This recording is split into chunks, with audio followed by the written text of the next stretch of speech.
4 to 6 p.m. Eastern in Studio A. I discuss government, health, metaphysics, suppressed science, universal mysteries, little-known incredible facts, alternative energies, and even more than you can imagine. Won't you join us on Revolution Radio Saturdays from 4 to 6 p.m. Eastern for Voices on the Wind with me, Ivy West. There are lives in the balance, people under fire, children at the cannons. Because if your head's in the sand, your tail is a target. You've just recreated the worst possible nightmare. Fiscal year 1999, 2.3 trillion missing. Fiscal year 2000, 1.1 trillion missing. You'd think with 2 mortgages out, the repo guy's staking out my car, my job on the line. Even when we win, it's just a matter of time before we give it all back. There are serious financial management problems. Are we potentially at a point where we might actually lose the financial system as we know it? And you're standing there and you suddenly realize, hey, I'm still here. Don't be a victim of the current economic crisis. Turn the tables on the banksters, collection agencies, and other crooks. You can stress out trying to find a way to make the minimum payments every month, or you can get them to pay you. Join hosts Jesse and Dave every Monday at 12 p.m. Eastern Time for What Lies in Your Debt, right here on Revolution Radio at freedomslips.com. Where information never sleeps.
Good evening, everyone. Welcome to Researchers on a Mission Radio. I'm your host, Joe Kiernan.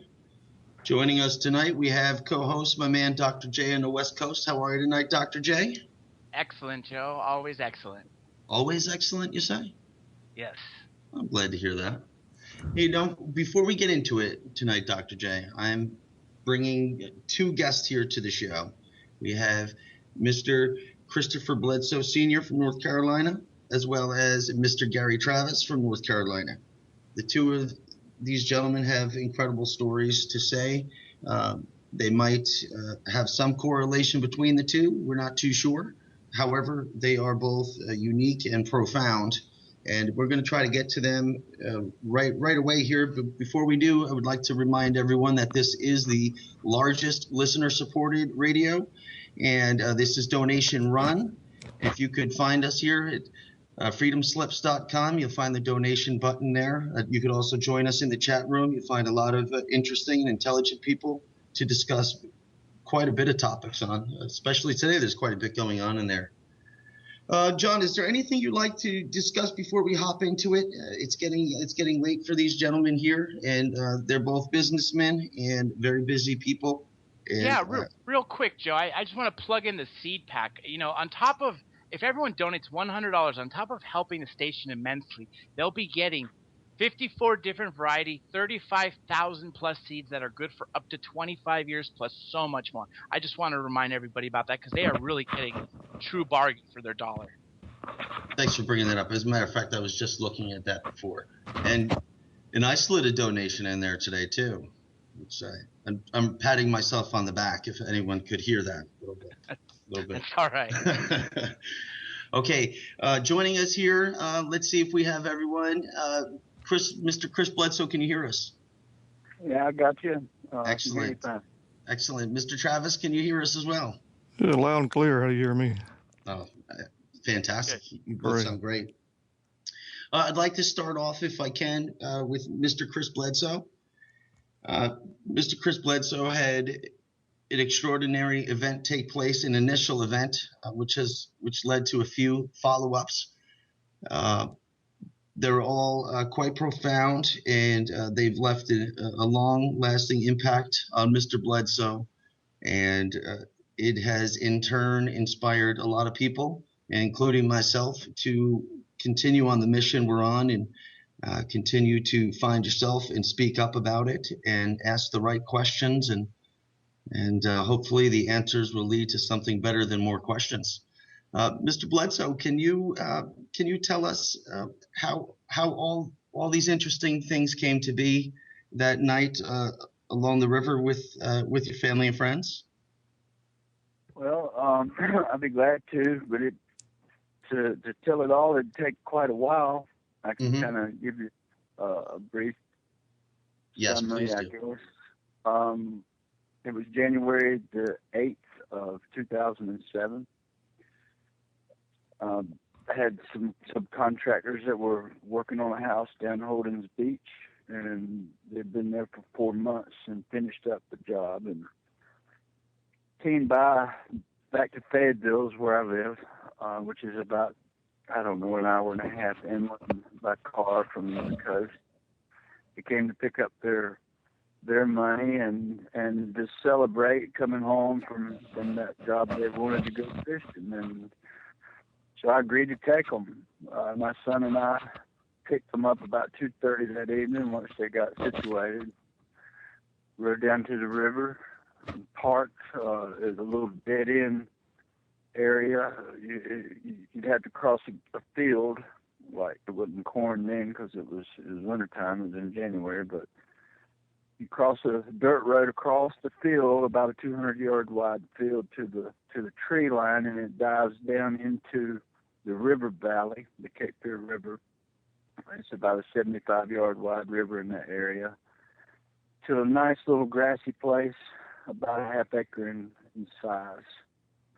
And just before dark, I guess it was about 10 minutes after 5, I told these gentlemen and my son I wasn't into fishing. I was suffering really bad with a sickness that I'd battled for pretty near 15 years or more, Crohn's disease.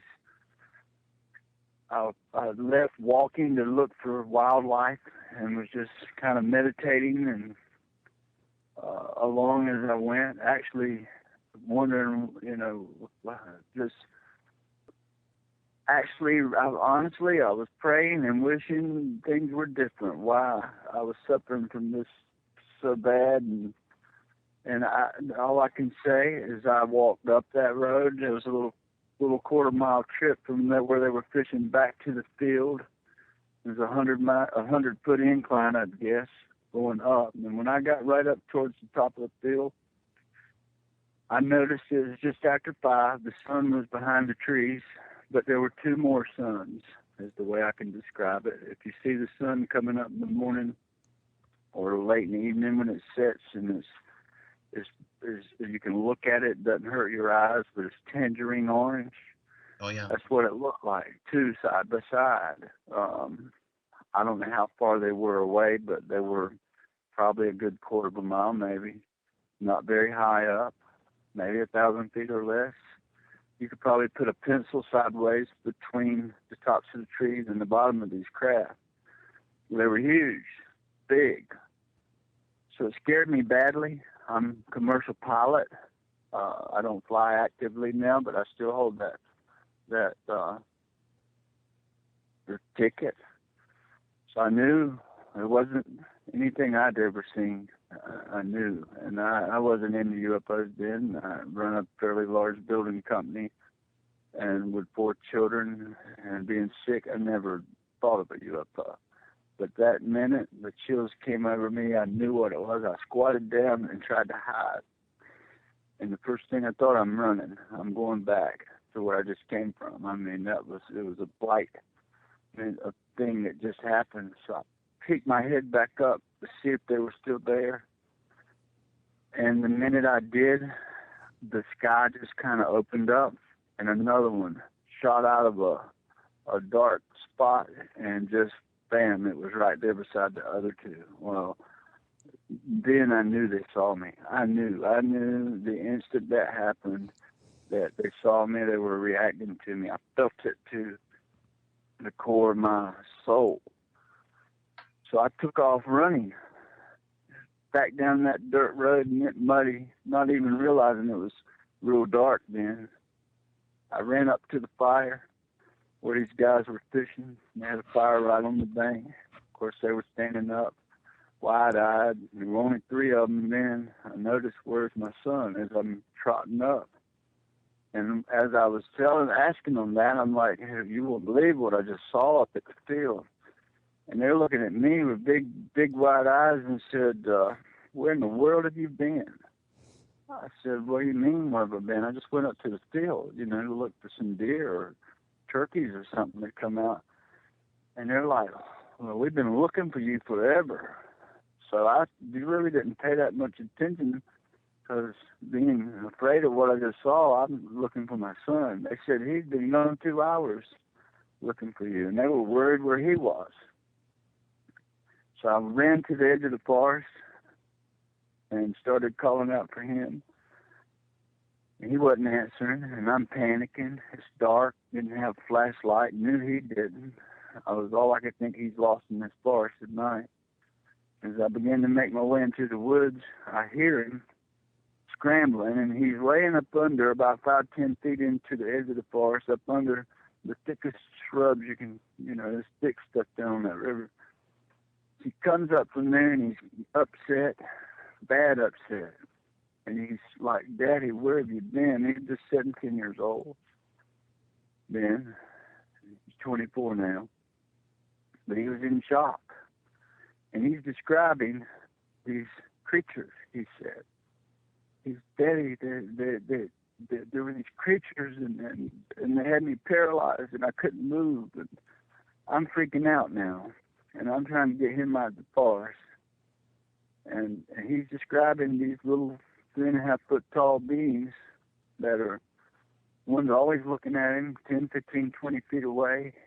They're crawling around on all fours at times, picking up sticks and bottles. And best I could tell, everybody together saying he was going about 2 hours. And it was really a traumatic thing. So I grabbed him and dragged him out of the woods, and we start back to the fire, and there's these three guys not saying much. Their eyes are great big. They hear what he's saying.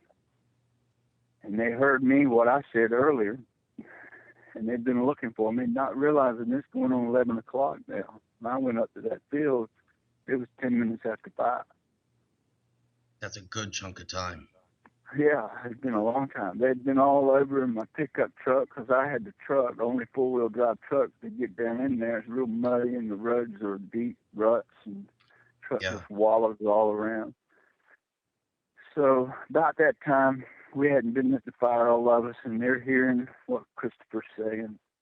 And I'm like, yeah, I just saw these UFOs at the top of the hill up there, too, Everybody's kind of in a state of just quiet and eyes wide open and nervous hearing this. And all of a sudden, one of the guys shout, look!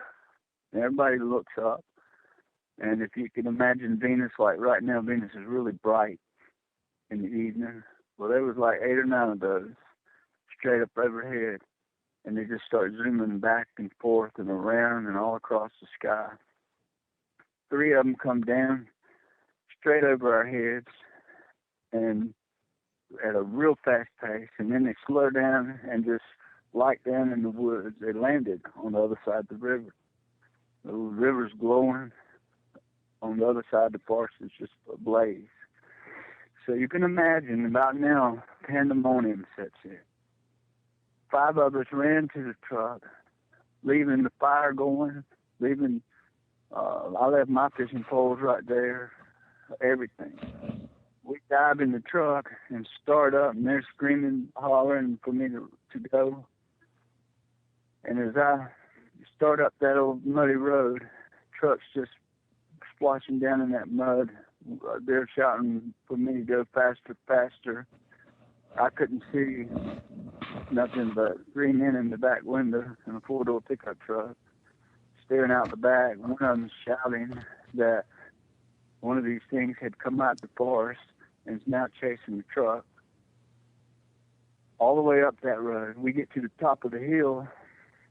Oh, we asked, where did it go? He said, I don't know. It was about to grab the tailgate and it just disappeared. But when we come over the top of the hill, I felt like Starsky and Hutch, the movie. I had that truck going hard as it go, and it was just come over and basically in the air. I had to slam on brakes because sitting in the road in front of us is some sort of craft that what it appeared to me was kind of football shaped. It was glowing white. It looked almost alive, the outside of it. It was sitting in the road 150 yards away in our path, blocking our way. It appeared to have like spikes that were revolving around it in all different motions, nothing in unison. We sat there. Everybody's completely freaked out. And there's a small mobile home not far away. So we drive, and they're in the back of that field. So we drive across the road and into this person's yard, and their front door was open, the storm door was the only thing closed. The TV, you could see it through the door. Little 10 by 50, 60 mobile home maybe. I pulled the truck right up to the front deck, and one of the guys jumped out. We needed a phone. Everybody had a phone.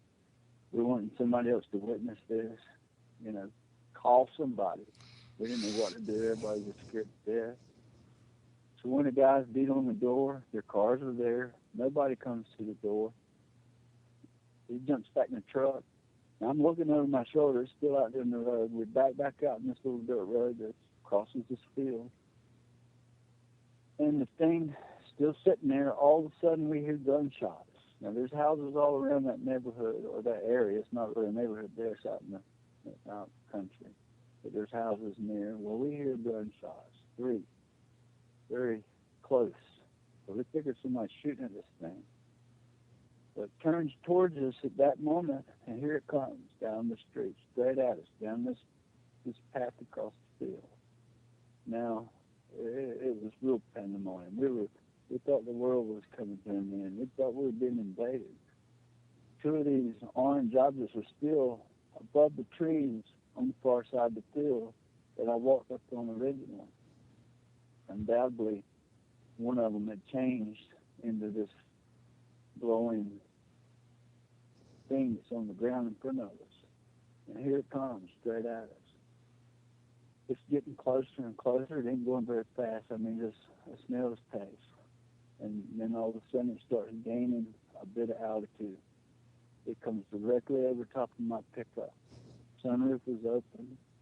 I could have shot it straight up with a slingshot and hit it, but it's a solid glowing ball now of white. It going, I guess it was 60, 80 feet. It just cleared the trees behind me that are at the back of that field. It turns toward the north and shoots off like out of a gun. Just boom, it's gone. So I step on the gas, and these guys fight who's going home first. We actually didn't think our families would be at home when we got there. We didn't know. We were looking for the Air Force, helicopters, whatever.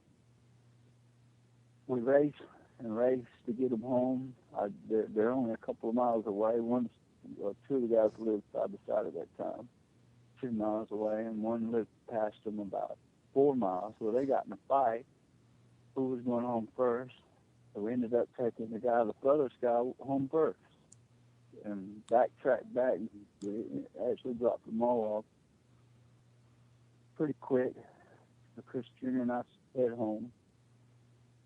We get to the house, and he's in a panic. I mean, I'm worried about him really bad.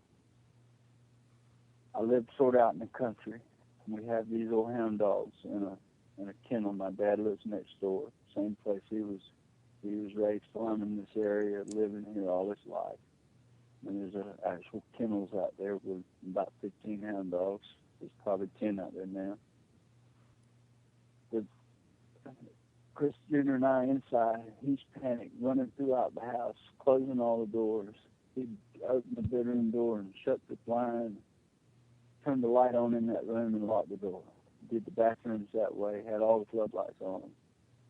I'm sitting in the back room with the TV on, trying to find the news to see if it's being reported. I'm worried about him bad, and all of a sudden, I hear something come out of the house. It was low, and it sounded sort of like a old Huey helicopter, just kind of a thump, thump, thump noise. Or maybe a washing machine when it's spinning cycle kind of slows down. And all of a sudden, all these dogs in the yard starts howling, and I mean really loud. And the hound dogs have a big, loud mouth, much louder than the domestic regular house dog. They really got a deep voice, and they're making this scary bark, like I see something, but I don't know what it is. That kind of had me nervous. First thing I thought was somebody's breaking in my dad's shop, which he has a 40-foot garage out there with boats and tools and all sorts of stuff. So Chris Jr., he's really frightened now, and I'm like, son, I got to go see who's out there. Somebody might be breaking in Dad's shop. He's begging me not to go out, and I'm like, look, I'll not use a flashlight. I'm gonna make my way through the dark where nobody can see me, and see if I can see who's out there. And my dog, Rosie, big Chesapeake Bay Retriever, 100-pound dog, she's at the back door. I'm looking at her through the back door. He and I huddled up, staring out the glass door, full glass. Her hair standing up from her rear end to her neck. He's barking, looking in that direction in the forest. So when I open the door, Chris has me by the back of the shirt, and we take off, and Rosie takes off ahead of us toward the dog kennel. We make our way out there, and quiet as we can, trying to hide, keep the dark to our favor. And I ease up to the back of the dog pen, and all the dogs, my hair standing up, their hair standing up. We're all nervous. They're not facing the shop where I thought they would be. They're looking towards the forest in the back. So I'm confused. I'm thinking, well, maybe there's a deer or a bear or something in there. And I said, Christopher, I'm going to put Rosie in on them or whoever or whatever's in there and run them out. I said, let's make our way back to the grass, to the yard, and towards the back of the property and see who she runs out of there. So I reached in with my foot. Rosie's pointing, stiff, hair standing up, growling. I bumped her on the rear end and said, get him. She jumps off in the bushes and barking, just raising a fit. So Christopher and I took off as hard as we can. I thought he was behind me all the way. I ran as hard as I could run out that path in the forest to the grass, to the back of my property, which is, I don't know, a couple hundred yards from where I'm standing right now. I run until I'm out of breath. I run up to this great big oak tree, and right on the edge of the forest, and I put my hands, just run up to it and stop myself against it, just panting, just out of breath.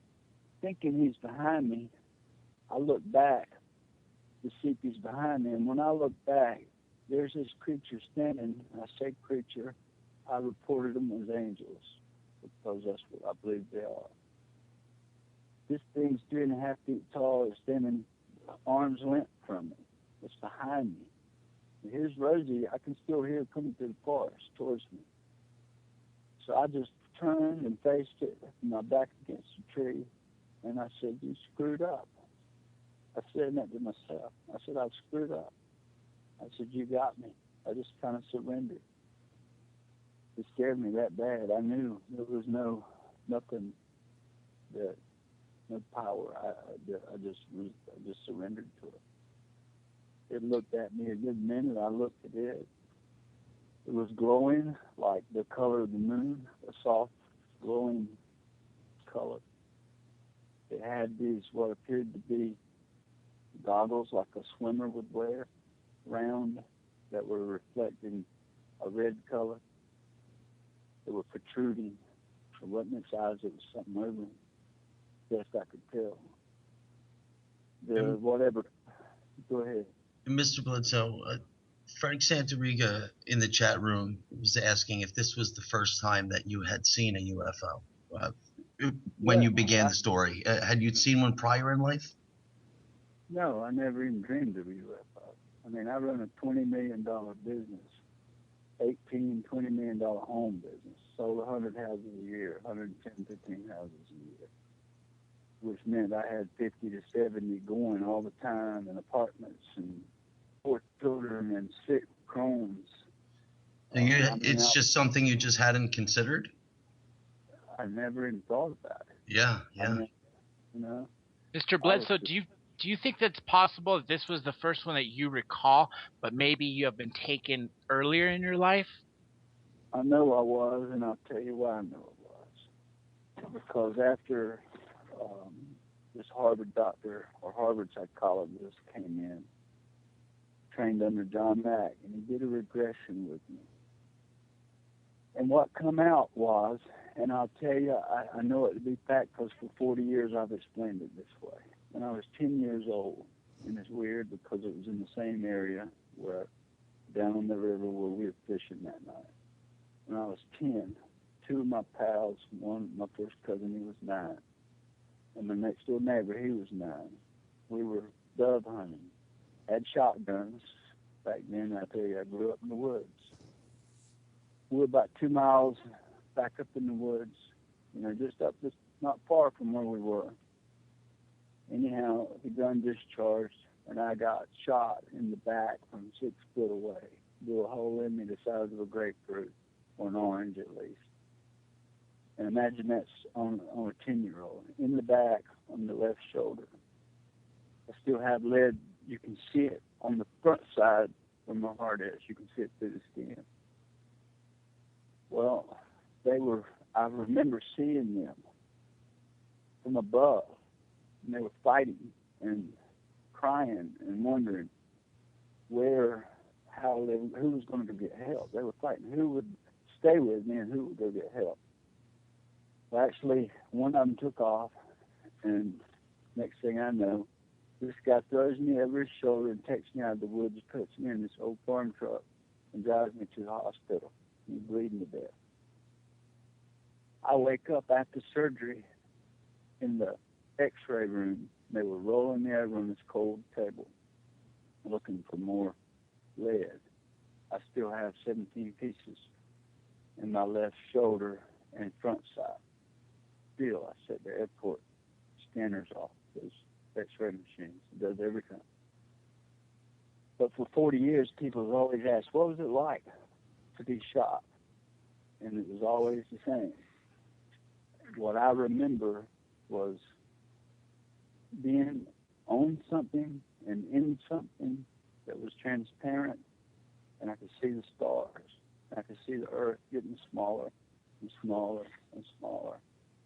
And I explained that for 40 years. And that was the exact same thing that I felt and saw when I was taken that afternoon in that cornfield. These orange lights, Mr. Bledsoe? Yes, sir. Where do you think that they are originating from in terms of direction? Do you think they're coming from the ocean inland? I think they're coming from out that way, yeah. I think they come off the ocean, up the Cape Fear River. They're being sighted. I saw one last night from my rear of my property, and actually got a call. There's a report made about the same site today. MUFON CMS has one that was across on the same road just recently. And they're up and down this river for some reason, a lot of them in North Carolina. Mr. Bledsoe, When you were mentioning that you were seeing the Earth getting smaller and seeing through something transparent, that's very consistent with what many people say. The outside of a craft will look like metal, but from the inside, it looks transparent. So you just said something that's very common. I didn't know that. But Yes. I know you can see through it. It's like there's no walls there, but you can feel it. You can touch it. But I knew. I mean, and it came out in the regression. They said it. They were with me then when I was 10 years old. It was them. It was these guys. And now imagine, I hear all this, and it's probably true to some. I don't know, but if they were from Pleiades or if they were from some other far planet, how did they come in the nick of time to grab me away from that place at that moment? You see. Yeah, I would be thinking the same thing, and I'd also be thinking why they come back and visit, and how many other times have they, and maybe you're just not catching it. Well, let me tell you, from that day forward, and for I say 15 years, my wife says 17, I suffered from this disease, and it was one I can tell you. I don't like to talk about it, but a good day, I'd be in the restroom 4 or 5 times. On a bad day, 25 times. And that's the nature of that disease. From that day I was taken until now, I've never had another symptom. I've never taken another pill, period. There's another question. I'm sorry, John. Is follow-up from Frank Santoriga. He was asking, when was the last encounter you had with a UFO or entity? And I know just last night you had witnessed lights you had just mentioned, and it was reported elsewhere. But was there any other interactions with any entities besides the initial one that you were before mentioning? Well, yeah, and let me tell you another sighting that just recently happened. And some of the most bizarre things, if anybody cares, I couldn't begin to tell you all of it, but we've had trees to catch fire, just spontaneously combust in our yard. And the tree's fine and living. Some of the weirdest stuff you can imagine. I reported Paranormal came into our home immediately after it happened. Immediately. I'm talking shadow figures, see them walking through the house, hear them, ghost, a lot of people would claim. It's all connected. Grant Cameron, if any of you guys are familiar with him, he came to see this tree, came and stayed 4 nights with me. And he was on my property, standing beside me one day. He left that Star Wars out of Florida, came back. Actually, he came for 2 days from the citizens' hearing. From that, he stopped on his way to Florida for 2 days, and then he came back up from Florida for 2. Well, on his return trip, he pulls up and he says, I got to take more pictures of that tree. So we go out, and he took a few pictures. He hadn't been here 5 minutes, and I'd been telling him about all this paranormal stuff. Well, we have a new dog, Rosie. Rosie died right after our encounter with the alien on our property. And I'll tell you why I believe that. Was there's 3 circles burnt in our grass. MUFON did a journal article recently about that, and there was 3 16-foot depressions burnt with, they believe, microwave radiation. But I think my dog got too close to that somehow. My dad's dog at the same time, the pit bull dog, he died, and so did Rosie, from some mysterious force that I didn't know what it was. Because the vet had him a week, and he said the life was sucked from him. But Nellie, my new Labrador, was sitting beside Grant and I while we're standing near the back door. She's laying in the grass by our feet. I'm like, Grant, you need to use the restroom or anything? It's been a long trip. He was excited to take pictures of the tree. So we start towards the back door. We're only 15, 20 feet away. Nellie stands up to go with us. She'd been with us the whole time. And as she comes by us, Grant's ahead of me. Something, I don't know what did it.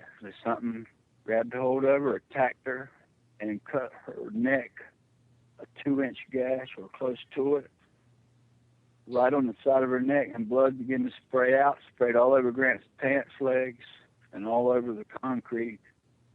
She ran on past Grant in the back door, and it sprayed on the floor, on the steps going in, on the wall. I panicked. I ran and I grabbed her and took her outside. And I'm shouting, somebody get me a towel. Grant standing there straight over looking down.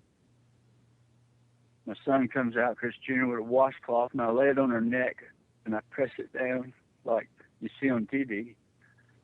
And I'm like, what do? We get her, take her to the vet? What? I don't know. I'm really panicked. So I held it on her neck for a minute or 2, 3 maybe. When I raised my hand up, she stood up, and the cut was gone, blood was gone. She waggled her tail and walked away. Grant and I stood there with our eyes big as saucers. Stuff like that we can't explain. I don't know what's causing this. Yeah, I know you had a lot of these spirits come into your house and it moved in right afterwards. John, did you have a question you were trying to get in there, boss? Yeah, Mr. Bledsoe, actually, I wanted to have a comment and a question. One comment when you were talking about the healings. Last week, we actually spoke to Preston Dennett, who wrote an entire book of these beings healing people and saving people. So another consistent thing that you've had happen. But I wanted to ask you about the actual beings. Can you describe the different types and what they look like? Yes, sir, I can. These little ones were, like I say, 3.5 feet tall, maybe. No more than 4. I wouldn't say they're quite 4 feet. About like a 4-year-old child. Their heads weren't overly great big, but they were a little larger than normal. They looked somewhat human-like. Other than the goggles, it appeared to be some sort of mechanical goggle they were wearing that worked like a shutter, kind of raised up and down. They had some sort of covering that was like transparent. Maybe that's what's causing them to glow. I don't know, but I could see the red from their eyes reflecting off their arms and their legs and their chests, which made it look sort of like a clear plastic or glassy surface on their bodies. Were you calm when these approached you? Well, he caught me off guard. I never saw it until I ran to the back of the property, and there it was. Okay. But what scared me and what I've seen also, were these big ones. There were some that were on board the craft that were, I would say, 7 feet tall, and they appeared to be bluish green, sort of like avatar green. Eyes like ours, not the big black lenses like you see so many people talk about. But they were benevolent. They were nice. They were no medical experiments that I remember, no misabuse like you would see on TV, none of that. It was more of showing me things, teaching. Now I know you. There was so much involving this, and you really could go on for hours here. But Sure. There's a question I just received in the private chat here, a private message I received, asking, was there any message given to you, Chris? The question really is, the wording is, did these aliens ask anything of you? And I'll try to elaborate. Please stay in your comfort area. But was a direct message given to you, or do you feel that there is a cause for them approaching you? Yeah, absolutely. And let me tell you, nut in the shell, there's a lot to it that I couldn't begin to tell it, all of it, and some I don't want to tell. But the biggest thing that I can tell you is that was in 2007 when it happened. I didn't want to talk about it because of what happened on that craft and what I saw that scared me. I came home, I began to plow up my yard and put in chickens and do all that, and fear of all kinds of natural changes of earth, but they told me none of this has to happen. I know that they're spiritual and they're tied to our emotions, our thoughts, like ESP, like a sixth sense, you might say. They can hear you and see you from way up there, like the watchers you hear about. I've refused to come forward, actually refusing them, and they're showing up. My wife saw one broad daylight, and she can tell you that. And one day she has to different investigators, and that's a long story in its own, because she and I almost split up. She left me for a while. Mr. Bledsoe, I'm going to bring Mr. Gary Travis on for a moment here. We have a break coming up in about 12 minutes, and I was hoping Mr. Gary Travis could share his story with us and see if there's any correlation between the two. It's possible one of you might have questions for one another. Mr. Travis, are you there with us? Yes, sir, Joe. How are you? Doing great. Sorry to keep you waiting. Well, it's been a fascinating story. It really is. He has amazing details, and he has such a profound story. I'm glad he's here on Revolution Radio, Freedom Slip, sharing it with us. Mr. Travis, can you tell us in regards to these orange lights that we were initially discussing? When was the first time you saw these orange lights? The first sighting was in June of 2011. I was on a beach vacation at Ocean Isle Beach.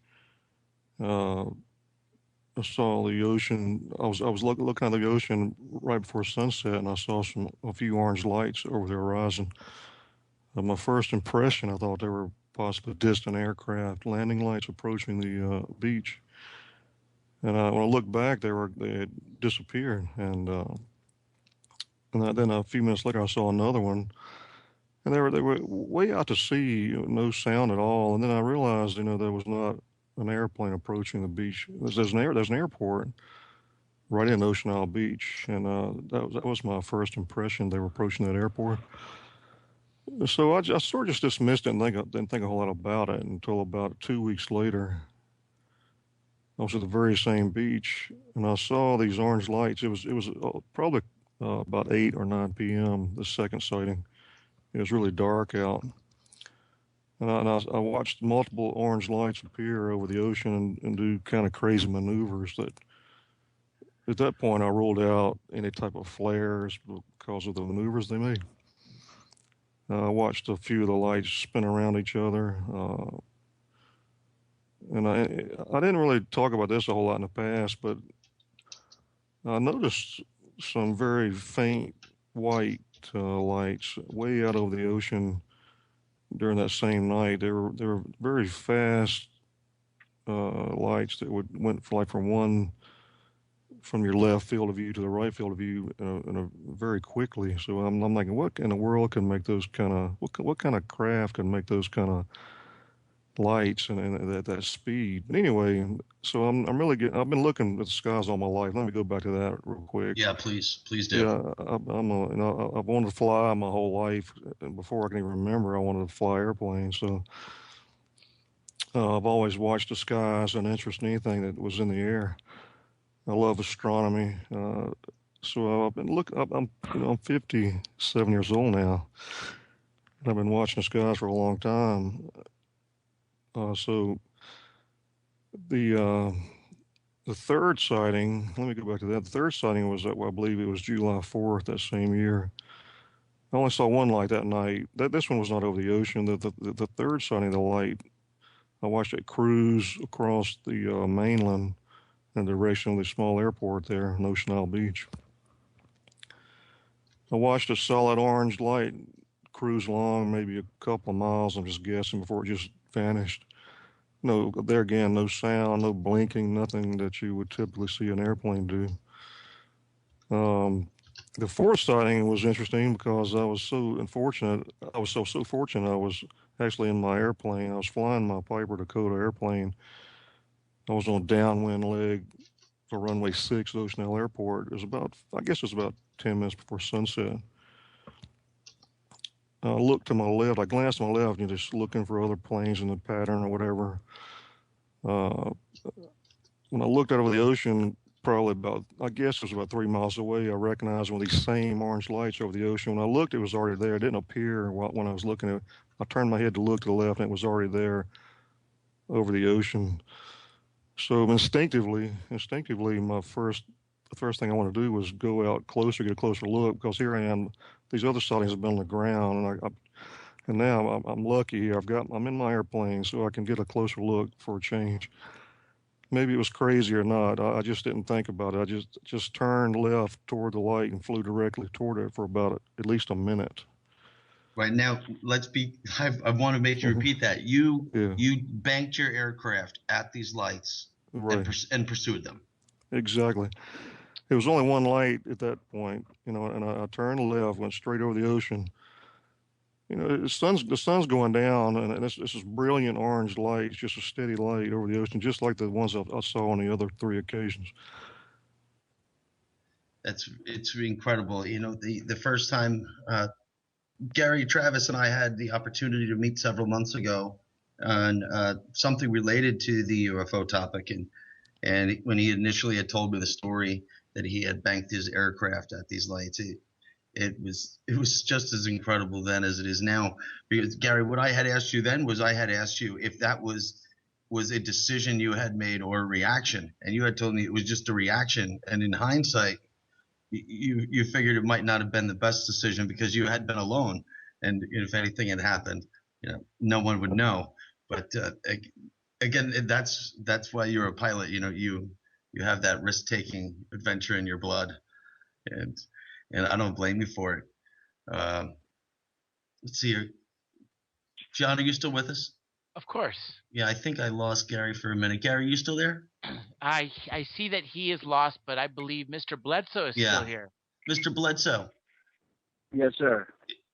Did you get a chance to hear much of what Mr. Travis was saying there? Absolutely, every piece of it. Does that sound familiar in regards to those orange lights? Yeah, the same thing. I know it. I know that's where they're coming from. I've been studying it and keeping up with it, and I believe they're coming from off the ocean, and they're coming up this Cape Fear River because there's a lot of witnesses in Wilmington and Carolina Beach that have reported to MUFON. I've been to some MUFON events and met with some of these folks. And you can even see on their reports where they're standing up for me, even as far as 2 and 3 and 4 years ago. So it's an ongoing thing. I think there's a lot of them being filmed from Myrtle Beach. I believe it's you, Joe, has filmed quite a few of them. Yes, yeah. I'm just about 20 minutes north of Myrtle Beach. I'm actually probably about halfway between Myrtle Beach and Ocean Isle Beach that Mr. Travis was just describing. Absolutely. And of course, as we mentioned, I live right along one of these waterways as well. Yeah, that's the mouth of the Cape Fear River. That's where the Seneca guns, you hear them all the time. Some strange, unusual booming sound. Yeah. Almost like a sonic boom underneath the ocean. That's what I kind of picture. I've heard it. It's been there forever. It's a mysterious place. The Cape Fear River is mysterious, and there's a lot of sightings in North Carolina. You're right on, because around here there is the legend of the Seneca guns, and more locally around Ocean Isle Beach, they're known as the Oak Island guns, because that's where Blackbeard's pirate had his Blackbeard ship had crashed, and his wreckage is there. And they've been saying they've been hearing those booms going back to the days of Blackbeard, and that might be true, but that just goes to show how long those sounds have been going on there. It's a local legend per se. And I think if everybody would check all the databases you find out that North Carolina is probably in the top, other than California and Texas, may even supersede those states now. And we're nowhere close to being as large a state as many of people. Yeah, you're right. Hey, we have Mr. Travis joined us back. Mr. Travis, sorry about that. I don't know what had happened, but are you here with us? Yeah, finally back. I don't know what happened either. Sorry about that. But where were we leaving off there? What was the last thing you heard me describe, Joe? Well, we were talking about in regards to, I think we left off where we were in Ocean Isle Beach, right? Right. You were facing your plane. You were on downwind leg, and you saw the lights out over the ocean, and you turned your plane towards the lights. Right. Well, well, Mr. Travis, after you banked your plane at those lights, and the lights, what did they appear to do? The light was pretty much stationary the whole time. And I was happy about that. I wanted to get closer to see if I could make out what this thing is, since I'm actually in my plane for a change. And I fly about 60 seconds toward this object. I'm averaging like 120 miles an hour at this point.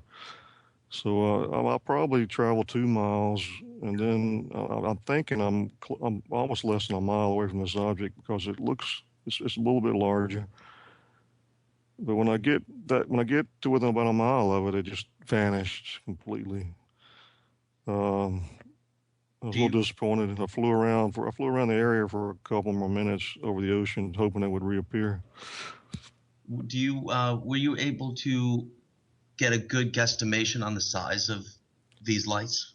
I would say it's really hard to tell without knowing exact distance. But of course, I would guess it was approximately the same size as my aircraft, probably like 35 feet in diameter. Did the light appear to grow much as you closed in on it? It got bigger and it got brighter. And my first impression, was I almost did something else kind of crazy. I almost turned off my position lights so I could kind of sneak up on it. You're a little crazier than I thought, Gary. I love it. Yeah, but then I changed my mind real quickly on that, because just in case it was some type of an aircraft, I want him to see me too. Some type of military thing or whatever. Guys, we're going to take a short break. We'll be right back. Join us here, freedomslips.com. We'll be back in just a couple short minutes here.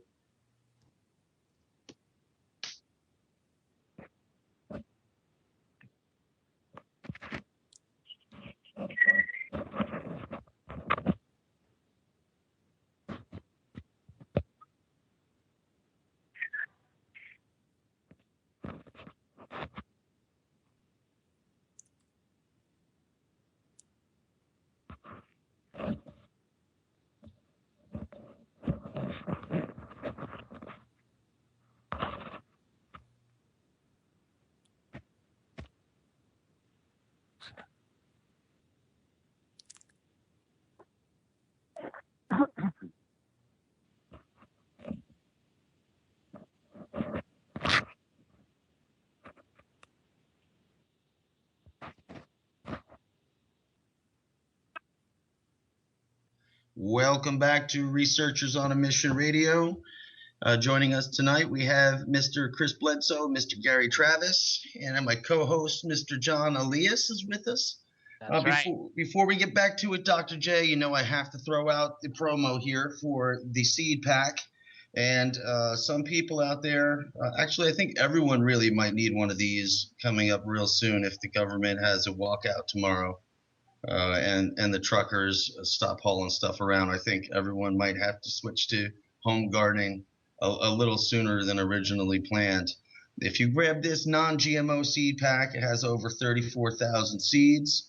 It comes with everything you'll need for knowledge of cultivation, gardening, survival, purifying water filtration, and please, everyone, do not forget that this does come with a Boy Scout manual. So along with duct tape, you can accomplish anything in the world you choose.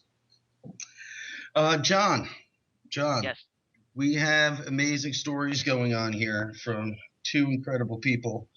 Multiple stories from two people. Man, two awesome guys. Awesome guys. Mr. Travis, where we were leaving off with you, I'm sorry to cut you off with the promos, but we had to take a station break for a minute there. Where I was going to try to lead to was that we had reached a point that you had acquired. You were able to film these at one night, weren't you? Yes, it was exactly 5 days after my encounter when I was flying my plane. I was at the very same beach. All my 5 sightings have been at the same place, Ocean Isle Beach, which is, just about 20 miles north of Myrtle. Yeah. It was October the 12th, 2011. I came back from my Myrtle Beach office, and I was staying at a beach house, and there's a beautiful full moon coming up over in the east direction, looking toward Wilmington. So I'm thinking, I'm gonna get my video camera out and film this beautiful full moon coming up. So I get the camera out, and as I'm filming this moon, I see one of these orange lights appear over the water. So I'm thinking, this is great. I'm just gonna set the camera down on the balcony, on the railing of the balcony here, and I'm going to it'll be steady. I let the camera run for 20 minutes. During the 20-minute span of the recording, there was at least a dozen lights appear and vanish. At some points of the video, you can see 3 or 4 at one time. But there again, they were totally silent, very brilliant orange lights. They would appear, would probably vanish after about 15, 20 seconds. I can't remember now. I'm watching the video again. But that was my last sighting, and I was very fortunate to have a video camera already running. And like I said, I had no idea they're going to appear. I just was filming a full moon coming up. My goal is now, if I ever have another sighting, is to be in a plane and have my camera at the same time. Right. Yeah, I agree with you. I agree. I did see your video. As a matter of fact, I just posted it in the chat room so everyone could take a look at it, because they do show exactly what you're talking about. You do see the orange orbs light up, and you often, when you saw them, you would see them change positions, wouldn't you, Gary? Yeah, I would in the video. I would narrate I would say there's one orange light, 2 lights, 3, back to 2. As they would appear and disappear. The 20-second clip that I uploaded to YouTube that you see was just a highlight of the 20-minute clip. Exactly. The 20-minute video. Now, I should let everyone know, all the listeners, that Ocean Isle Beach is in North Carolina. It's in the eastern portion of the state, and it really is just a nice, good chunk of a sandbar water completely surrounds it, but it really encompasses the island a little bit too. But behind the island, there's a lot of these waterways that lead from the ocean inland. Some of them are called rivers, some are estuaries, and not far from Ocean Isle Beach is the Cape Fear River Basin that leads up to where Mr. Bledsoe is. Mr. Bledsoe, have you ever seen these orange lights that we're speaking of, and the ones you've interacted with? Have you ever seen them in the distance, like high in the sky, traveling around, or do you just see them when they're right there outside your house, per se? Well, I tell you, I'm actually looking at something right now. Not back. No worries.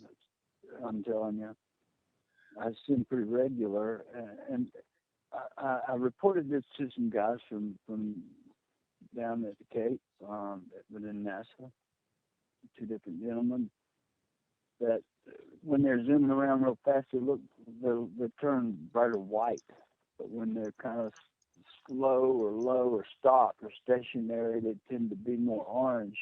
But let me tell you what just happened July 4th. This ties in to I think your sighting. But this past July 4th, my daughter and I and my wife decided we'd stay home and not fight all the traffic and go see the local fireworks show in Hope Mills. This is about 5 miles from me by air, right out back of my house. Of all things, we're sitting watching Independence Day. Emily, she's 16 years old, beautiful, my daughter. She's sitting on the floor playing with crafts, and I'm on the computer and watching Independence Day with her wife. She's in the back of the house somewhere. Chris Jr. takes his girlfriend, got a new girlfriend, and he's like, Dad, please don't tell her about the UFO stuff. I don't want her to know. He's just had a hard time with this thing because of the publicity deal. So we agree not to tell her, and and I'll tell you why I'm saying this in a second.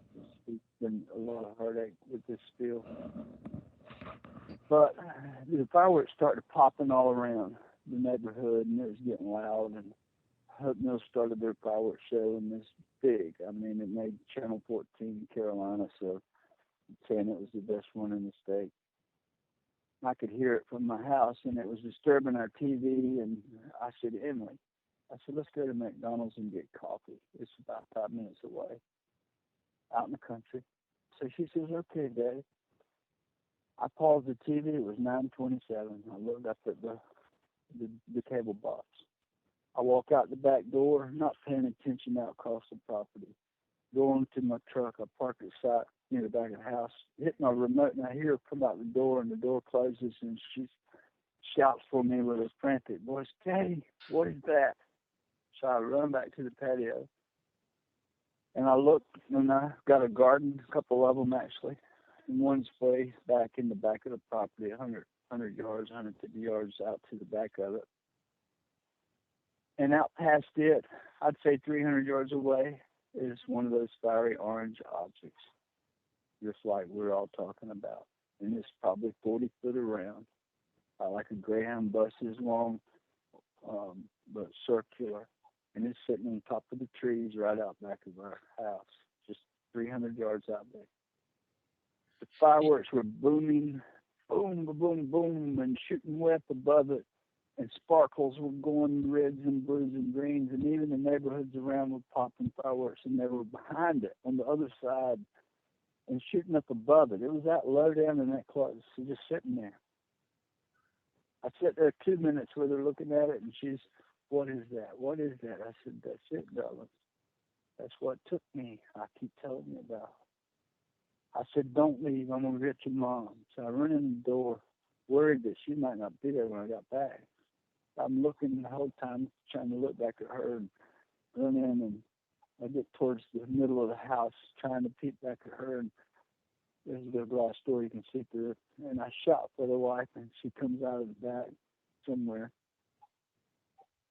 So when I got her attention, I saw her face, and her eyes were big, and she comes running. So I shoot back out beside Emily, and we're standing there. And the wife comes out, and there it sits, and all of a sudden it starts to jiggle. It wasn't a wobble, it was a jiggle, kind of fast like. And it takes off towards the north, treetop high. And it won't go in fast. It goes right over this golf course that my son was in a pool party. He come home at 11 and said, Dad, I saw you up there, come right over the top of us in the pool, a whole bunch of kids. But here's the great thing. Chris Jr. is at fireworks show in Hope Mills with his new girlfriend. He just really didn't want us to tell about this fireworks, about these UFOs. So Emily and I take off to McDonald's and get her coffee and her milkshake, and here we come home.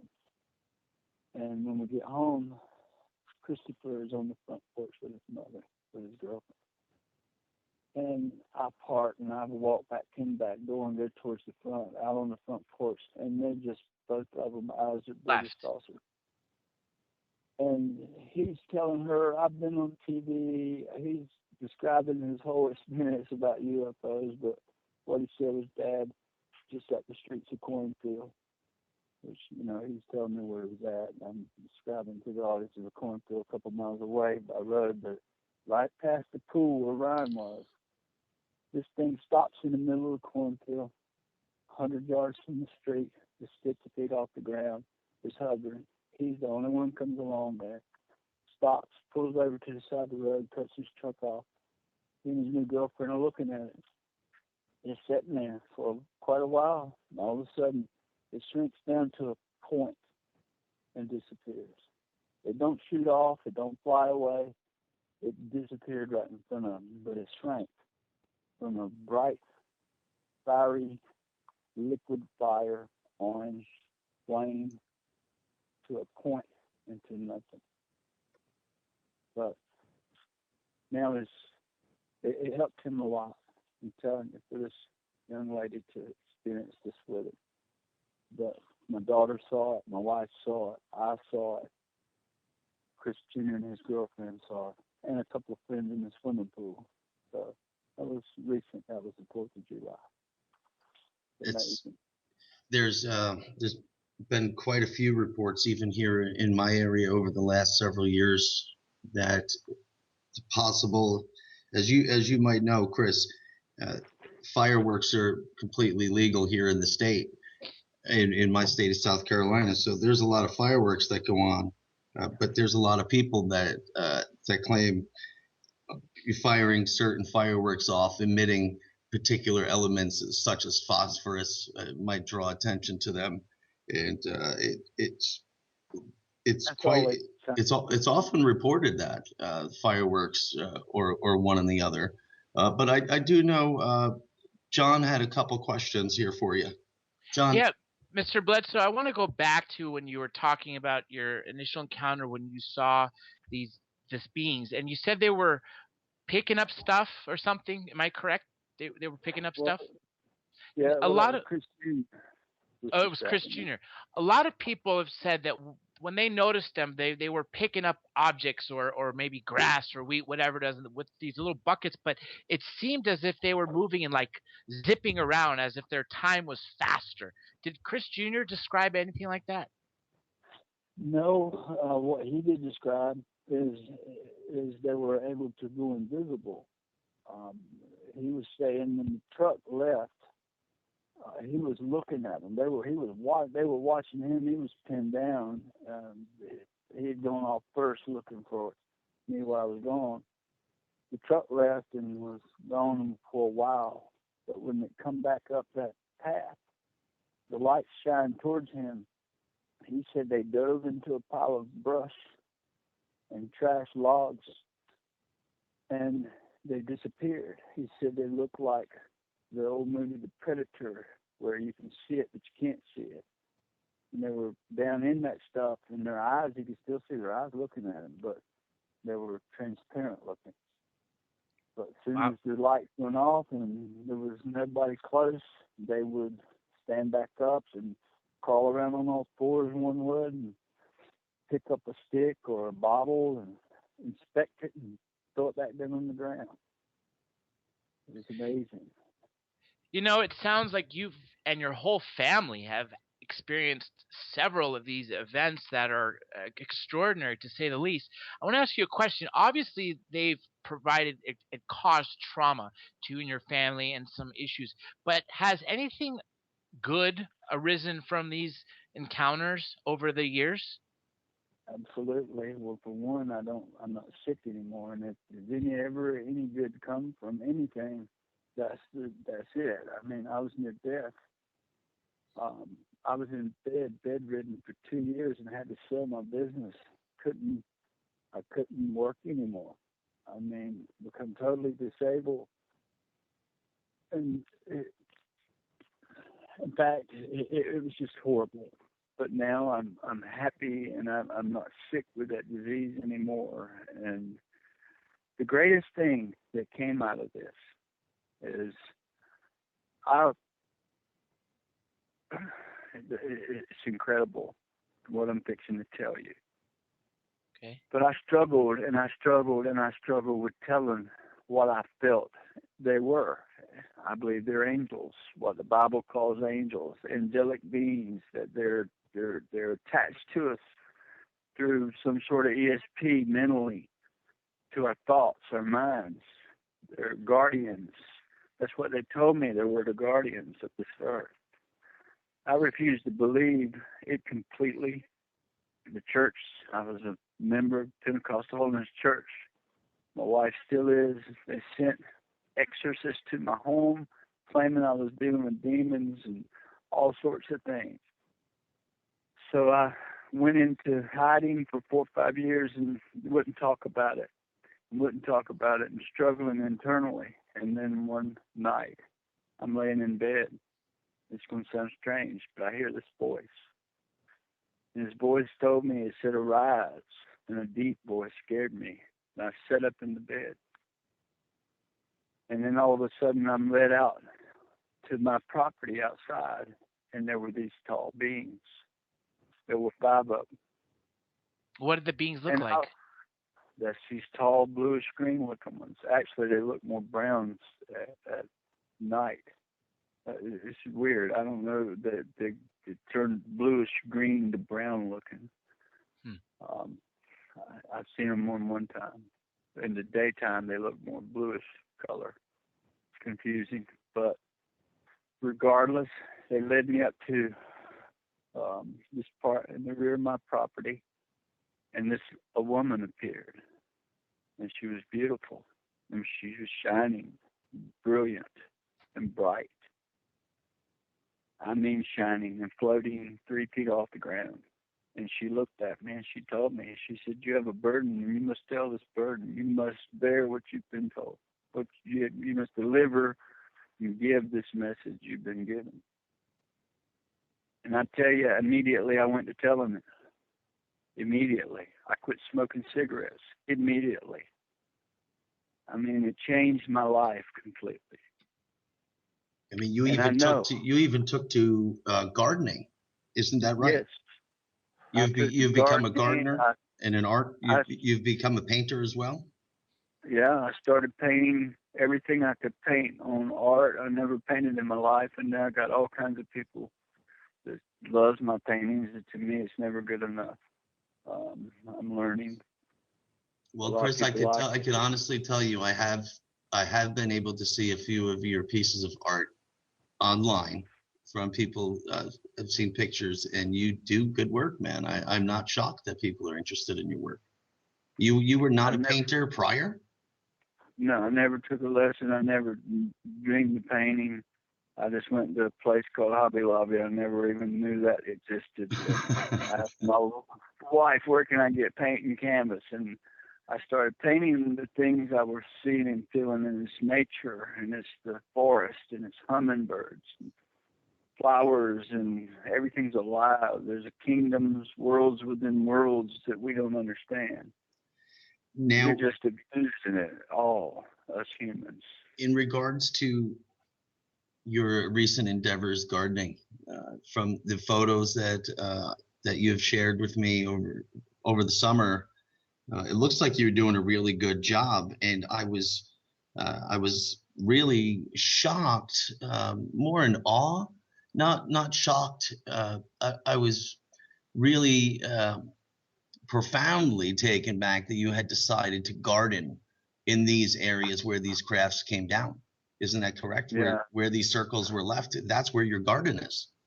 Yeah, amazing. In fact, they're studying that because there were 3 of these circles and trails where they came in and it burnt the grass. These long trails, some of them 50, 75 feet long, and then where it set down, it actually smushed the dirt down about 3 inches. But I left them there 4 or 5 years, and the grass didn't want to grow, but it finally started growing back. But then I plowed it all up this year and planted crops there. And the amazing thing was, is in June, we were picking corn, and the plants were 10 feet tall in June. I saw that. It was actually something I joked about with my wife because, as we all know, we pick corn late August, September, and you had a forest of corn right in the beginning of summer.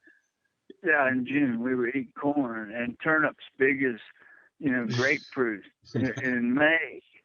It was unreal. You are not concerned about the quality of the vegetables? No, I think it's been blessed. I think it's all about what we don't understand. Okay. It's different. I look at it as a gift, as It's from heaven. Yeah. That's all I can say. A lot of people won't agree with that, but I'm telling you. No, I am taking it for your word, because you have great detail of it and a very good understanding. If we can talk about real quick, if you don't mind, Chris, the lady figure, you had described it several times before. I've heard you describe it in a very good way, that it was almost glass-like, that it was transparent but reflective, almost. Would it be more of, was there like a light coming from this figure? Well, no. This was how I really, the little figure had a transparent, like, a look to it. So she came at me. Now, this is going to sound strange again, and I'm very careful to who I say this to. I hate to even say it on the radio, because this is so bizarre, but I'm going to get more bizarre. And I can tell you there's some top scholars in the religious world that's looking at this very hard. I met some this week, and they're all taken back because of the way I described it. They compare it to real accounts in old text. They say, here it is. But what I saw was a transparent, actually a bull, like a cow, came at me and ran me over and knocked me flat on my back, and it was transparent looking. But when I hit the ground and rolled to my stomach and pushed myself up, now it's a woman. Right, that is a part that I left out, Chris, and I'm glad you brought that up, because you said you envisioned it as if it were a bull about to barrel into you, right? It ran me over, and I felt this great wind start to blow, and it got stronger and stronger and stronger until it's blowing me back, sort of, and here comes this bull out of the darkness and ran me over. I could see right through it, but I could see it clearly, and I saw it go over me, but I didn't feel anything but the wind force. When I hit the ground, I'm on my back. I roll to my stomach, so I'm facing the other way. And as I push myself up, now there she is, 5 feet from me, and her feet's 3 feet off the ground or more, about my chin high. And I'm looking up at her on my knees. And she's looking down at me, and she's shiny. She's a full figured, like a person. She had golden hair and this beautiful dress, almost like Romans would wear, just rolls, or not really pleats, but more like rolls. And her toes were barely sticking out from under the dress. And she was beautiful beyond measure. And she had a solemn look on her face.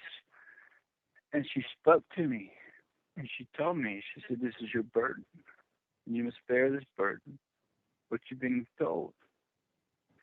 In other words, tell your story. I wasn't telling it. I was pretty much in hiding and had been for a long time. But what I learned was it's a tremendous thing. And we have, that's the story in itself. I can tell you, it changed my life. It stopped me from smoking. It put me to composting instead of using, chemicals. I killed one of the largest bears in the state of North Carolina. I shot 8 or 10 of them.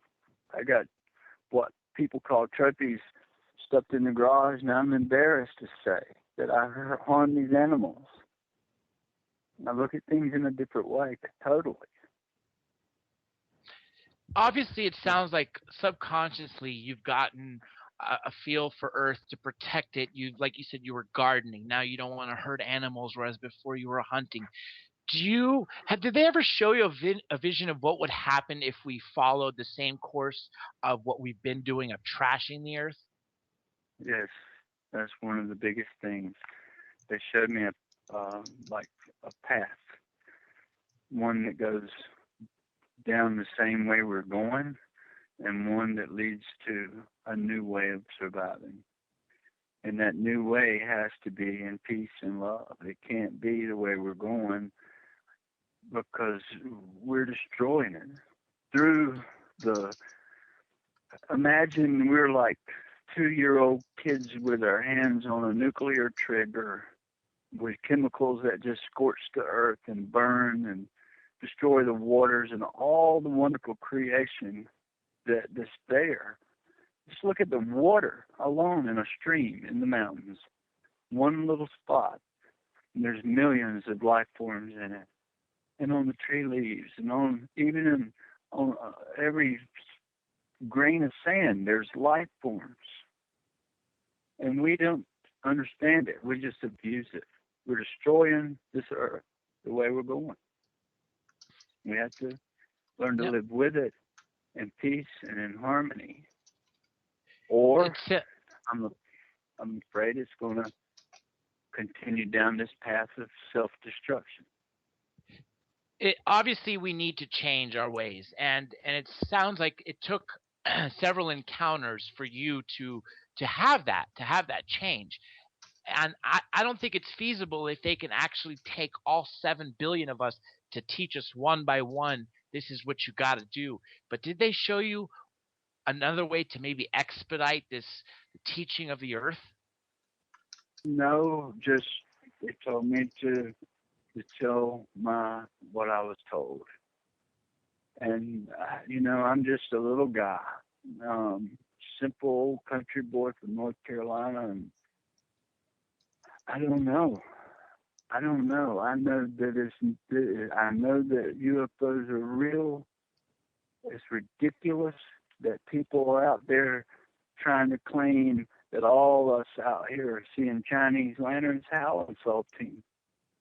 And Mr. Bledsoe, I don't mean to cut you off, but of course that's a part of the topic. I love arguing, as you know.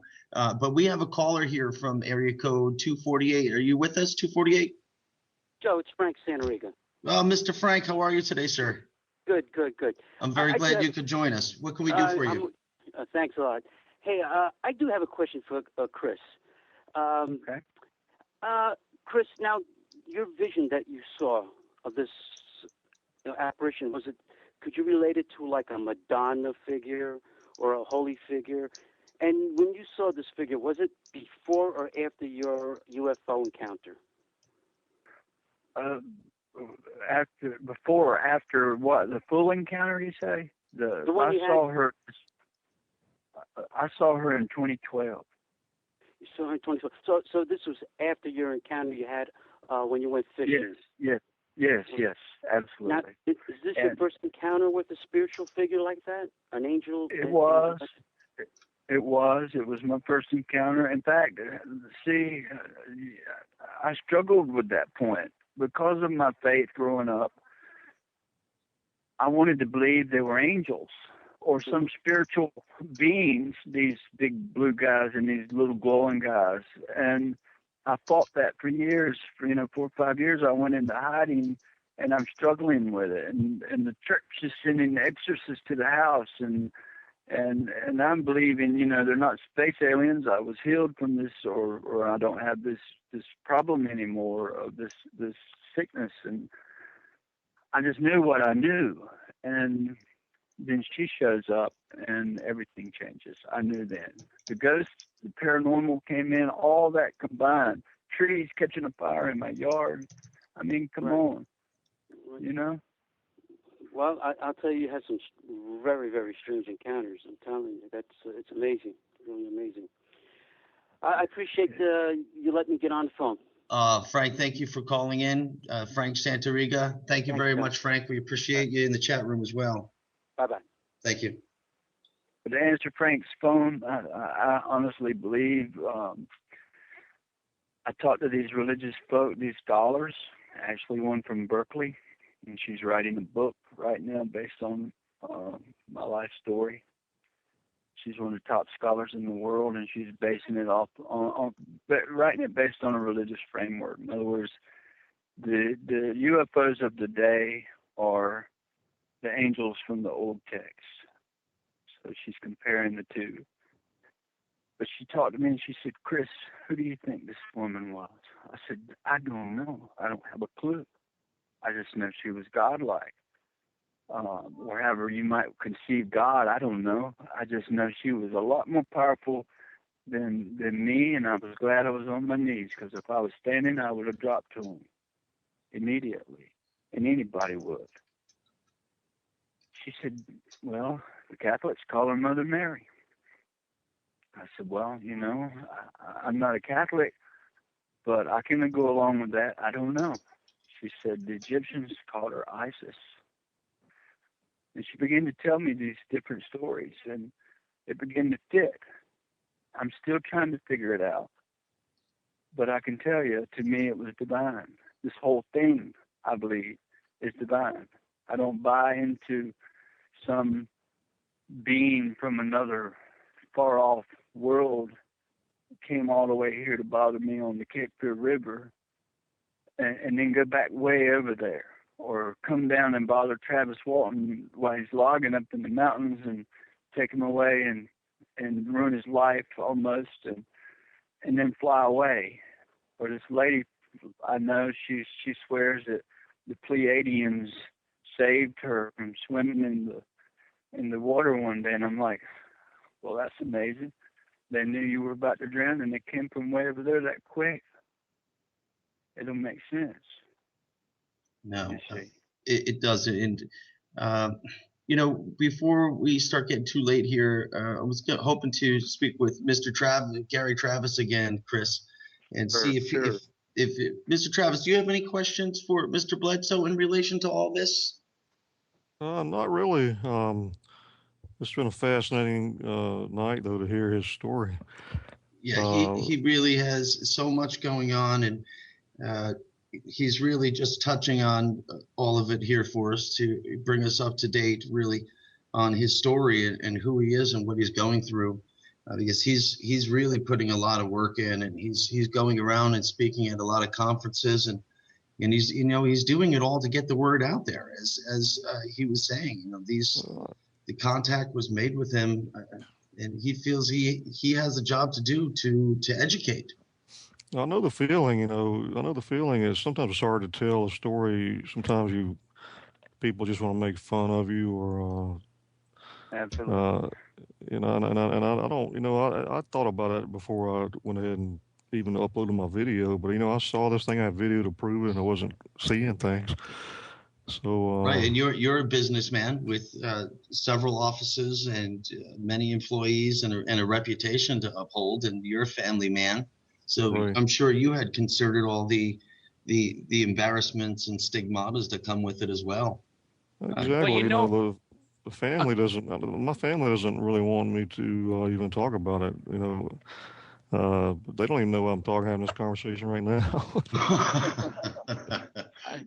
According to the Freedom of Information Act requests, one of the CIA documents that was revealed from the early 60s said that when a UFO report comes, deny it, discredit the witness, and ridicule the story at all costs. So it's been indoctrinated in our society, whereas if it happened a few hundred years ago, I don't think anybody would question what would happen. Right. Well, I'm so happy people like Mr. Bledsoe, is coming out and telling his story. Mr. Bledsoe, like yourself, Gary, he's a family man, and he's all too familiar with the stigmatas that come with speaking up.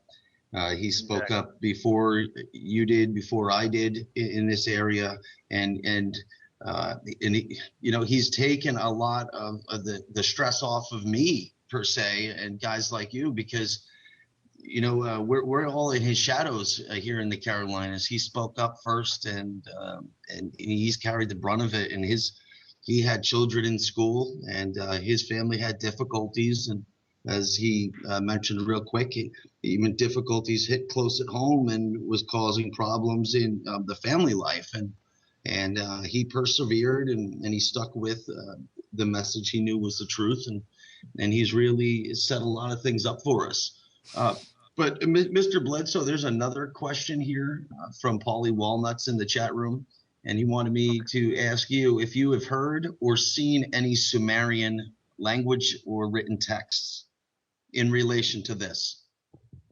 Well, no, I've read Zechariah Stitchen's book, trying to rationalize and use some of his ideas, and I've studied everything I can study, and I'm still trying to figure it all out. I promise I don't know what it is I'm dealing with other than I believe it to be of the divine. But I haven't seen any Sumerian texts. I saw the console inside the craft, and there were symbols on it, and I've actually drawn those.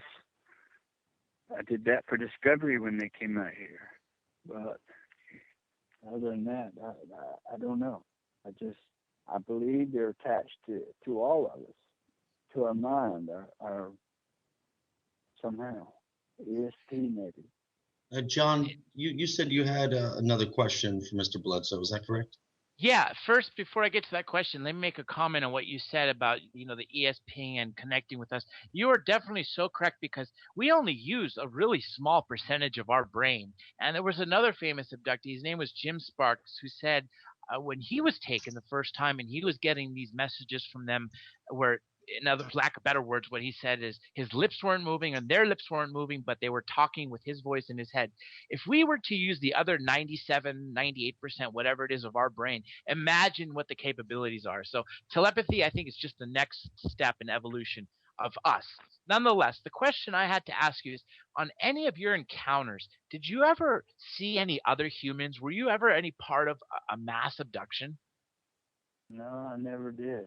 I've never seen. I believe it. I know it's happening, but not in any of my experiences. It's just basically just been me. You called this experience divine. A lot of people actually say that, and a lot of people, one local guy here in Los Angeles doesn't even call them extraterrestrials. He calls them terrestrials on one hand, so they're the, like we are, and on the other hand, he also calls them angels because they're the saviors. And so again, your story is so detailed, which definitely has the credence to it.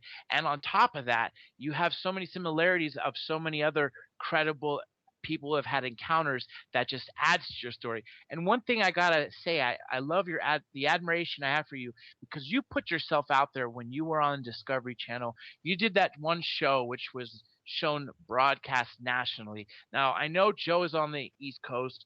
You are all on the East Coast. That's how you know each other. I'm on the far West Coast, and I knew of your name before we got to speaking to you. So the fact that you stood up in this face of all this ridicule and other stuff is just an amazing thing, and we applaud you for that, Mr. Bledsoe. Well, I appreciate that. Let me tell you something that's pretty interesting, and I'm honored. I'm going to say this. I'm honored to be a part. But there's some guys from your area, from L.A., Chad and Kerry Hayes, the Hayes brothers. They just did a great movie called The Conjuring. And right now it's passing $300 million in sales, and it's in the top 3 in its genre ever. I think The Exorcist and The Sixth Sense is only 2 above it. But they're working right now with me on a new movie, so I'm honored to be a part. If it all works out, it might be something that's going to be highly interesting. So, are they going to be focusing on one encounter, or your whole life is in general, everything? Everything. Excellent. I'm excited to hear when that comes out. Please let us know. I will. It's far enough along. It's been in the works for over a year, so. Mr. Bledsoe, can you? There was a question that came in earlier, but you had just touched on it, and I was hoping we could return to it before we come to an end here. In regards to the burning tree, and you had the gentleman, he had stopped in and returned for it, and I've been fortunate enough to see a few of the photographs of the tree. Now, I wanted to be clear for everyone at home. I know we all know there was a burning tree in the Bible, and Mr. Bledsoe isn't throwing this burning tree into the story for a little salt and pepper on it. This is something that really happened, and what happened with the tree here is, Mr. Bledsoe, if you could help me on this, if I'm not mistaken, this tree, it was on fire. You had put it out at least one time, but the tree was burning from the inside out. Is that correct? Yes, in fact, there's a video. You can go on YouTube. Anybody can. I'm going to post it right now while you're talking. Yes, this is Chris Bledsoe, The Burning Tree. There's two videos. One of my wife spraying it out with a hose, and the other as it was burning. But the records will show, if somebody wanted to pull the weather reports, it had rained 2 inches for 2 days, and you'll see a car drive up in the driveway. And it's my daughter coming home from, I think, band practice or something, and the grass is wet. It didn't even singe the grass. But I walked out of the house that afternoon. That night, it was 9:30 at night, and when I walked out, my wife came out with me, and we looked across and saw some sparks. And this is way back at my garden, right beside where the craft landed and left the circles. Have you ever had any harassment by, a lot of people quote that after they've either gone public with their story, shared footage, that they've been harassed by some either military agent or some men in black or any sort of that. Have you ever encountered any harassment? Well, I have in a small way, but nothing that I would make notable right now. It's just, not really. Nothing that I would want to say about. Understandable. Definitely understandable. But we look back and we see this tree sparks start shooting out of it, and all of a sudden, poof, and I mean, it's on fire. The tree's still alive. And the most amazing thing is, I looked at it today, the bark is actually shedding the bark and growing brand new bark underneath the old bark. Has anyone looked at this tree scientifically? Yeah, Chase Klutsky is the one that did the samples and sent them up to Matthew Mons that works over, I think he's taken them to MIT. MIT, correct, yeah, right. And Chase is an excellent investigator. I know you've been working with her. She also is a radio host and an author or soon-to-be author. Is that correct, Chris? Do you know? I know she was about to put a book out. I don't know if it actually came out yet. I know she was working with Richard Dolan on getting a book out. She's an excellent researcher, and I know you've been working quite close with her on this, and she's probably an excellent person to work with on this because she really seems to care a lot about her work, and your case is something I'm sure that calls for great care and consideration. It's a very delicate story you have, considering that it's continuous. A lot of people out there, Chris, they all forget that this isn't just something that happened to you in 2007. This is something that is still evolving. It's still happening, and it more than likely will continue to do so. There's witnesses. There's more witnesses. My mother and dad have seen them, daytime sightings, and friends and other kids from the neighborhood have been here and seen them overhead in the daytime. I mean, it's not something that a lot of people wouldn't stand up and say, yes, we saw it. Yeah, it's amazing. More attention hasn't been brought to the Carolinas in relation to the orange lights. As we have here, Gary Travis sees them on the ground, in the air. You've had incredible experiences with them. I've talked to dozens of people who report these lights flying over the ocean, making maneuvers, traveling over the smaller rivers and waterways where they're traveling low, almost on the surface of the water. A lot of the people who live on these waterways, they all say that it's hard to tell if they're on the surface of the water or just above the surface. And I don't know anything else that could duplicate what some of these lights do. I know it's been going on a long time. They're not aircraft. What you're filming out there over the ocean, I hear the stories of people saying, oh, the flares and this. Well, going out there before you speak and get your camera and look. Go out there and fly with your airplanes and look. They're real. And what's happening is real. There's something going on off the coast of Myrtle Beach, Ocean Isle, out the mouth of the Cape Fear River. And it's real. You guys are seeing them. A lot of people are seeing them. Yeah, there's a lot of people. I see something. I don't know what it is, and I try to find them.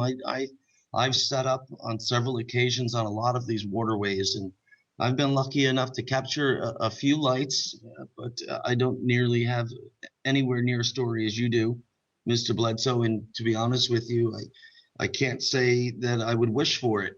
And I mean that because it sounds like a great deal has been put onto you, probably called clarity, but it's led you to do so many other things. And I'm sure you care so much about this topic that it's had to have been exhausting on you just since 2007. The road you have been on is probably been exhausting. It's been the most amazing, hardest thing I've ever had to deal with in my life. It's been horrible. Now, I also, Dr. J here, John Elias, he and I were mentioning before the show, he's quite familiar with Mr. Travis Walton, and he's spoken with him several times before. And I was just saying it's quite interesting because I know, I don't know how many times you've met him before, but I know you were just with him recently. Isn't that true? Yeah, I was with him a couple of weeks ago. This is a good friend. Yeah, I saw a photo of the two of you. It looked like the two of you were caught a very nice day on the coast of Maine. Yeah, up in Portland. Yeah. Spent 2 days together. Yeah, that's a beautiful coast up there. Travis is an icon. He's genuine. He's truthful. What happened to him happened. And he's put up with 38 years of ridicule and persecution, and he's never changed his story, and when he dies it'll still be the same. Did the two of you ever get the chance to speak about the difficulties on that path to sticking to your truth? Yeah, absolutely. It's not easy. I can tell you it's not easy. But you know what, Joe? I'm a big boy. I'm 51 years old, and I don't care anymore. There's a lot of naysayers and a lot of doubters, and that's fine.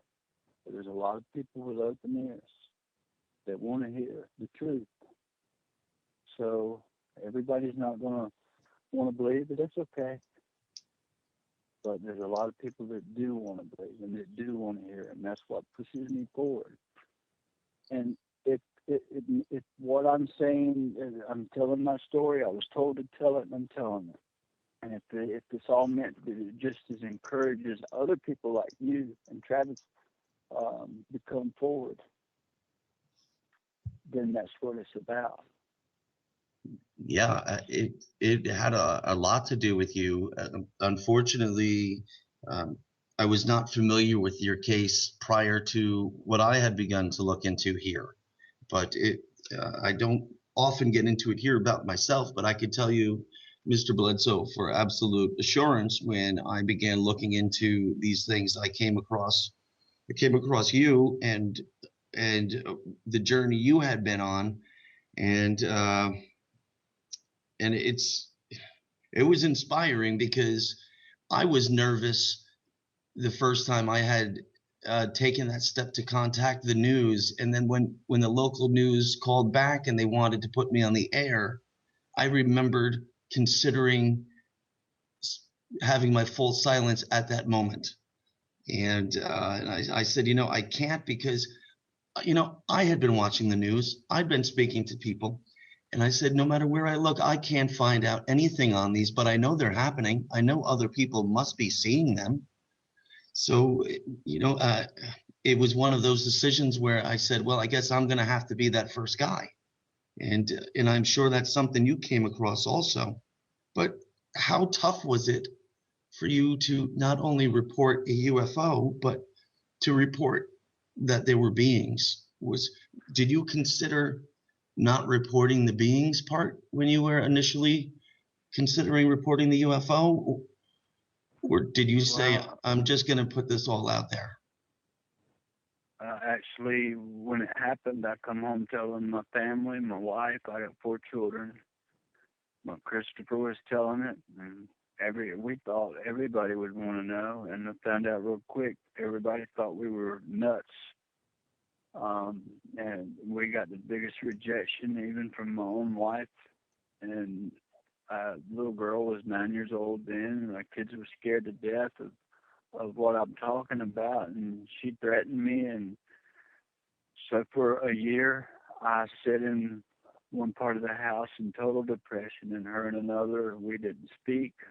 I was under threat. I would lose my family if I talked about it. And I nearly was about to die from not being able to talk to anyone and find out what it was. And I'm having tremendous headaches from the missing time, and just in total agony. I'm wanting someone to talk to. And after 10 months, actually, it was in October,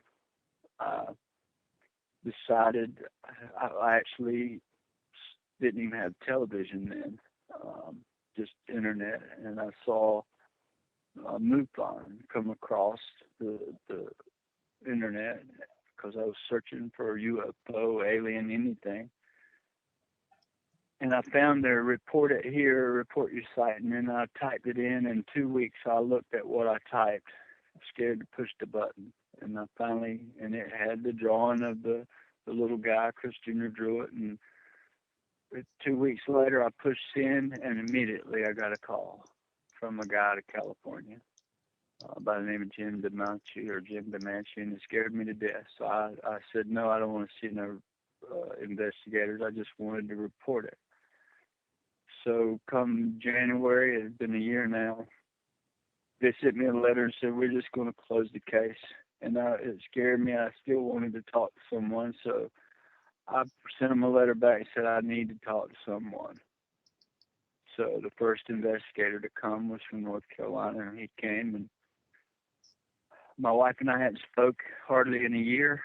And she walks in and she starts telling about what she had been seeing in the house.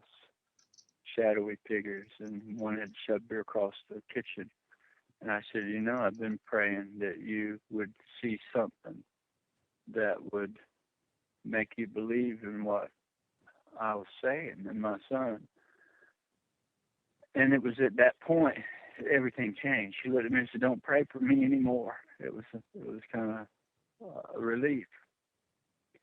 But it took me a year to where I would talk about it because of fear of losing my family and getting any more ridicule from anyone else and any attention. I wanted to do it totally private. And then MUFON sends in a whole gang of people, a whole crowd.